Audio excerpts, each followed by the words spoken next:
Thank you all for coming today. Today's a little bit different if you've been in previous weeks. We are the CU. We're here to help you investigate who Jesus is and maybe meet him. We are here today to ask a few people about their experiences of Jesus and hear a bit about their story. If you have any questions throughout the time we're speaking, there's some slips on your chairs which look a bit like this.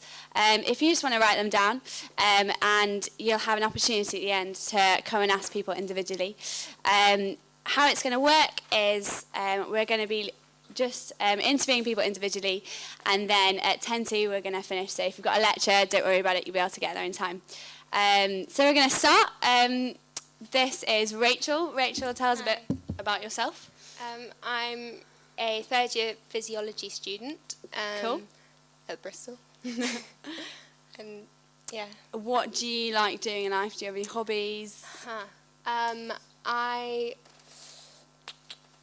What do I like doing? I really enjoy music and singing, and so do my house, luckily, so there's quite a lot of music there. Yeah. Cool. Do you play a particular instrument, or just I used to singing play in the general? flute, but I don't actually. Oh, cool. I haven't for years. But Yeah. Kind of like one of those things you did before uni, and then it yeah, kind kind of of drifted out. Cool. So tell us a bit about where you're from, what your family are like, that kind of thing. I'm from near Reading, so kind of halfway between Bristol and London. Yeah. And my family are great. I'm the baby of the family, so I've got an older brother and an older sister. And my parents are Christians, but neither my brother or my sister are. And my parents are always very hands off with our faith, so very much your choice if you want to go to church or not. Yeah. So quite early on, actually, I decided that I'd rather not. And I think partly because I found it boring, and partly because I saw my brother and sister doing the same, and they were way cooler than me, so I just kind of followed along with that. But Yeah, cool.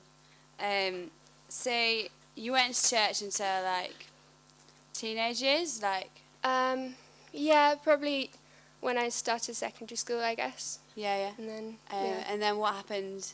As a teenager, did you just carry on doing normal life, or did you ever think about church, or what did your parents think about that? Yeah, so I did. I went to kind of Christian holiday camps during the holidays. Yeah, and I definitely I learned a lot about Jesus there, and I had some incredible friends, and I'd have these real ups and downs with Christianity. Yeah. That sometimes when I went on these weeks, I'd be yeah, this is incredible. This is how I want to be living my life, and I believe that this is real. And then I'd come back to school and be it's just got no relevance to this at all. Yeah. And I think I kind of felt a bit of a hypocrite in both places. That when I was with Christians, I was kind of talking the talk, but not really knowing it for myself. And then equally with my school friends, because they knew that I was a Christian girl. But then equally, I don't think my life looked any different to theirs. So it didn't really mean anything. I was just sort of the butt of a few jokes and that kind of thing. Yeah. And so it kind of got to A-level-ish years. Yeah. And then I decided that actually I wasn't committed to it at all. So I didn't really know why I was bothering. So I kind of made the decision that Jesus wasn't for me. And just kind of stopped bothering with it all. Yeah. So that was completely door shut. Yeah. Kind of I remember the decision now. Yeah, kind of fed up of not really being committed either way. And so I was okay, well, I'll try it without God. Yeah. Okay. So what happened when you tried it without God? I guess so what happened after your A-levels? Did you carry on in that way, or did you talk to people about it? I before this decision, it makes it sound really dramatic. I don't think anything particularly changed in my life, but before this decision, I was going to do this month-long internship after I finished school with the organisation that I'd grown up doing the weeks with in the holidays. And then when I made the decision, I kind of emailed my friend being like, oh, I don't know, I don't think it's really for me this year. Maybe next year, meaning like maybe never. And she, like, expecting her, because she was a nice Christian, to email back and be like, yeah, sure, that's fine. She didn't. She was like, I would really love to be nice about this, but I really think you should do it. And so kind of to appease her, I did it very begrudgingly. And I was like, this is ridiculous. I'm going to have to hang out with some weird Christian people for a whole month. And this is my A-level summer. I want to be having fun. I don't think... I've made the decision that I don't think it's for me. Why am I doing this? But honestly, like that month, like, it kind of turned everything that I thought that I knew about Jesus and Christianity completely on its head. Yeah. That it just completely brought it back to basics, which I think I really needed. As I said, I'm studying science and I love questions. I love exploring things. That sounds like a CV answer, but it's true. We're not writing it down. And yeah, so it just meant that I had this month where I could be really real and really honest about the stuff that I was doubting and not understanding, and take these questions to Jesus and be like, I don't get it. This makes me angry. It makes me angry that I can see like suffering in the world, yet you say that you're all loving, and like all the kind of classic questions that we have. And I think I kind of, during the months, I saw God work in some extraordinary ways, like for me, and then through people around me, and like things like healings and just speaking really clearly, and just saw this like new kind of incredibly personal relationship that was available, and the fact that he wasn't afraid of my questions, and that he wasn't angry when I messed up, and he wasn't like expecting me to get it perfectly right, but that it was okay when I came to him with the mess as well. And I think it almost scared me quite a bit, because I'd seen all this stuff and I was like, I'm actually going to have to make a decision about this. And I don't know if I'm ready for it. I don't know. That it felt quite full on. It felt like I'd had my eyes open to quite a lot of stuff, and then I was like, that's scary. To make that decision is quite scary. Yeah. And kind of at that point where I was having this thought process and like making this very logical thing of, well, if he's this big, powerful God that can do all this stuff, maybe as humans we're not actually supposed to get involved with it. Maybe we're supposed to step back and be like, okay, we'll leave the big stuff to you. And really randomly, this girl who I didn't really know on a different team, who I'd really never spoken to, just came up to me and didn't say anything but put her arm around me. And for me, it sounds like a tiny, tiny thing, but for me that was a really important moment, because it just felt like God really clearly saying, yes, yeah, I am that God. I am the big, powerful one who does the creating stuff and does the kind of big, scary spiritual stuff, but I'm also the God who is so personal that like I love you so much that I'm going to come and put my arm around you, and that I want to be with you in the tiny stuff as well. And that was, then I was like, yeah, I want that. Like, I want to, yeah. That's amazing. So I guess, like, from that summer where you kind of almost, like, met Jesus in a way, you saw him doing, you saw God moving through healings, you saw just things about you explored God through the Bible, you kind of asked your questions to him. Like, that was the decision that you made to follow Jesus. Like, did it stop that summer? Has it changed your life in any way? Like, does it make a difference to you? Yeah, like I don't want to be kind of cliched, and like it's not like my life was terrible before and it's all rosy now, but it really has made the biggest difference. Like it just has changed like the foundation completely from I don't really know what from, but from, I guess, kind of uncertainty and trying to put my identity in different things, to putting it in Jesus and in God, who is unchanging, and in the fact that he he calls me his daughter, and he calls me his chosen and his beloved one, and like that's crazy for me, but it's also totally unchanging, and that for me then changes everything else, because if I'm doing stuff out of that place, like, you can't really go wrong because he's already spoken that over you. So it's not like you're trying to earn it. You're not trying to kind of work your way in. But he's like, no, I love you now. Now let's go and do stuff together.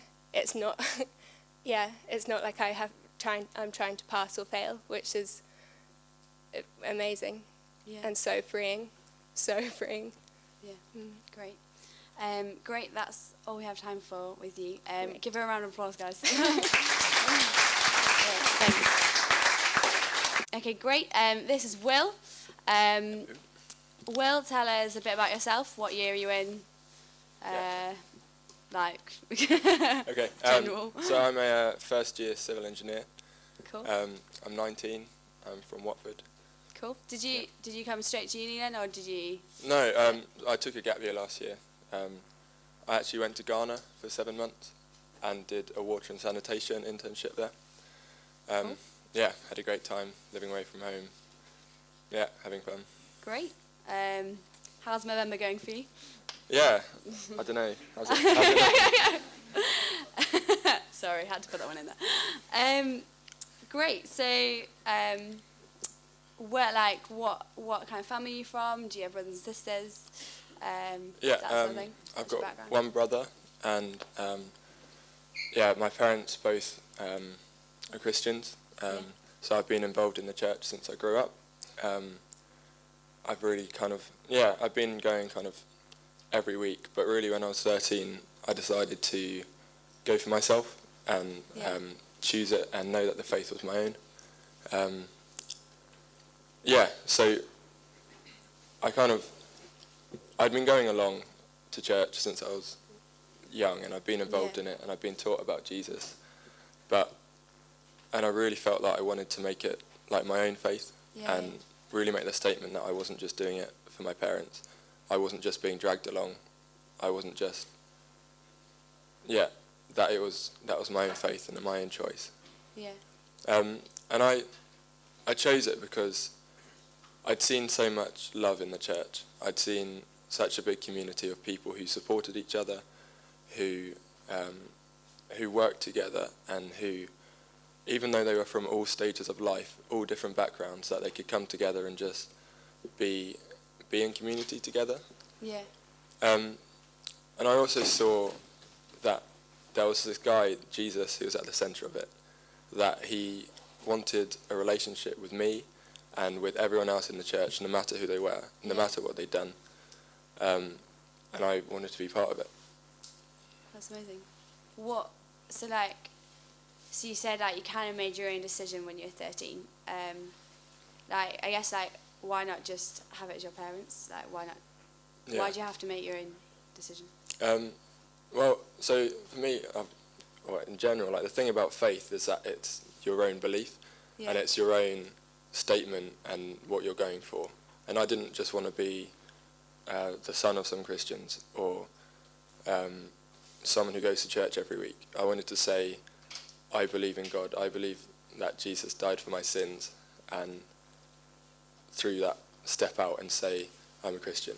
Yeah. So the step that I took is that I decided to get baptised. So I wasn't baptised as a child, as lots of people are, but I actively went and spoke to my parents and spoke to the people at church and said, I want to be baptised, because I want to show people that I'm a Christian and I want to live for this. Yeah. Is baptism like christening? Yeah. So baptism is when you're immersed in water, and it symbolises kind of the death of your old life, and then as you come up through the water, your new life in God. So kind of like your commitment. Yeah, like the commitment. Yeah. So what happened after your commitment? Was it did you ever change your mind, growing as a teenager? Because 13 is quite young, I guess. Yeah. So obviously, 13's young. So I've grown a lot since then, and the faith, my faith has been something that's really helped me to grow. Yeah. So in that time, lots of awkward stuff happened, lots of different experiences, like and like my faith has really been the centre point of something to hold on to as I'm growing up. Yeah. So like in times when I've been grieving and when stuff's gone rubbish, I've just been able to see, like, just go to the church and just find peace. Yeah. And know that there's something more than what's going on in my life. Yeah. And it's really nice. Like, one thing I've learned is, so I put lots of pressure on myself, like playing rugby, doing lots of sport, in all my studies and stuff. Like, I put pressure on myself to want to win, to do the best that I can. Yeah. And so I can't always do that. Sometimes I lose, sometimes I can't get the work done. And it's just nice to have knowledge that I'm not judged on what I do. Like, the thing about faith is that what Jesus says is that we're accepted whoever we are, whatever we've done. So I don't need to earn my way into redemption. Like, it's been freely given to me.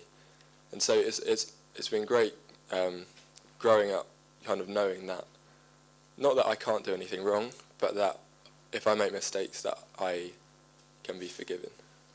Yeah. So, like, you mentioned this peace and this love that you found in the church. Like, is it just from people? Like, what makes the church so different from good people? So, the thing about people in the church, hopefully people say that they're loving people. And that there are people in the world that you can say who aren't Christians, who that people can still say are loving. I think it's quite hard to do that. But the thing about in church is that people see love from Jesus, and so that they aspire to be like that and know that there's something else out there, so they show that love to other people. And so going into a church just feels like so welcoming, or hopefully it should feel so welcoming if we do as Christians what we should. And I've really felt that coming to Bristol, so I've just been here a few months, and just being able to go around and meet so many different Christians who welcome me and just like show love to me. They don't know me at all, but just because I've come into the church and they've welcomed me in. Yeah. And it's amazing. So, like, thinking of like your everyday life now, how does your relationship with Jesus impact your everyday life? Like, what does that look like? How has it outworked? So I kind of, my faith in Jesus kind of tries to help me to live like him and live how he says that we should live. And I do that through the relationship that I have with him. So I believe I have a personal relationship with Jesus. And so I want to do what he says. I don't feel like I'm forced into acting in any specific way, but I just want to just follow him. Yeah. And so in my life, I try to live like showing love to people. It doesn't always happen, but I try it like my best and forgiving people and not holding grudges, and knowing that I'm living in freedom, that I'm not being judged by what I'm doing, by the one person that matters. Yeah. And I hope to try and show that to my friends and the people that I'm in contact with. To show some of God's love to them as well. Yeah. Just one final question. Why would you recommend to someone to follow Jesus? I would recommend following Jesus because there's so much freedom in it. Yeah. You may not think, or it may not look like freedom, because Christians act differently. They don't do stuff, and that can feel like it's a restriction. Yeah. But it's a knowledge that you're not bound by, like you're not being held back by what everyone else wants you to be doing, but that you're just following it for yourself and in relationship with God. And then the knowledge that there's hundreds and thousands of other people out there doing the same thing as you, who want to support you and are there to help you out when you're in need and to celebrate with you when you're having a good time. Yeah, great. Thank you. That's all we've got time for. Right. If you could give him a round of applause, that would be great. Thanks, Sing my soul, sing my soul, sing my soul, sing my soul, sing my soul, sing my soul. Come on, my soul, come on, my soul. Let down the walls and sing my soul. Come on, my soul. Come on, my soul. Let down the walls and sing my soul. Raise your voices. Come on, my soul. Come on, my soul.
Sing my soul.